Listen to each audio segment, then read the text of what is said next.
ഒരു മുസ്ലിം പന്നി ഇറച്ചിയുമുള്ള അവൻ്റെ ബന്ധം എന്താണ്? ഞാനത് കഴിക്കില്ല എന്നുള്ള മാത്രമാണ്. അല്ലാതെ പന്നി എന്താണ് ഗോമാതാവ് എന്ന് പറയുന്നത് പോലെ എന്താണ് വരാഹ മാതാവ് അല്ലെ വരാഹ പിതാവ് എന്നൊരു കോൺസെപ്റ്റ് ഇല്ല. അതൊരു പുണ്യമൃഗമാണ്, അതിനെ അറക്കാൻ പാടില്ല, ആരും അതിൻ്റെ ഭക്ഷണം കഴിക്കാൻ പാടില്ല, അതിൻ്റെ ഇറച്ചി വിൽക്കാൻ പാടില്ല എന്ന നിലപാടില്ല.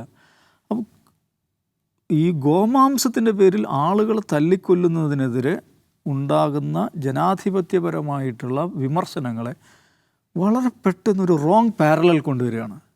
തെറ്റായൊരു സമാന്തരം കൊണ്ടുവന്നിട്ട് അതിനെ മറികടക്കാൻ, അതിനെ ചോദ്യം ചെയ്യാൻ ഉള്ളൊരു ശ്രമം നടക്കുകയാണ്. അതിനെ ചോദ്യം ചെയ്ത് ഹിന്ദു ഐക്യവേദിക്കാർ മാത്രമല്ല എന്നുള്ളതാണ്, ഈ ലെഫ്റ്റ് ലിബറലുകൾ പോലും ഈ ചോദ്യമായിട്ട് വരുന്നുള്ളതാണ്.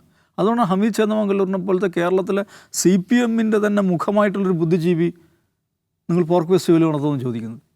ഇതേ ചോദ്യമാണ്, ഇത് തന്നെയാണ് ശ്രീകണ്ഠൻ നായർ. അയാൾ ചായ ഒഴിവാക്കുന്ന, എന്തിനാ അയാൾ ചായ ഒഴിവാക്കി, അല്ലെങ്കിൽ ചായക്കപ്പ് ഒഴിവാക്കി, അത് അനാവശ്യമായൊരു കാര്യം. അപ്പോൾ ആ ഒരു വിഷയത്തെ മുൻനിർത്തി അതിനെ പെട്ടെന്ന് ഈ ഗോരക്ഷാ ഗുണ്ടകൾ നടത്തിക്കൊണ്ടിരിക്കുന്ന ആക്രമണവുമായിട്ട് അതിനെ സമീകരിക്കുകയാണ്.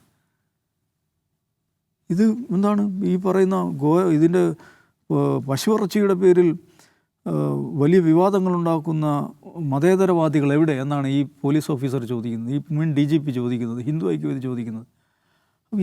അത് നമ്മൾ എന്ത് താരതമ്യമാണുള്ളത്?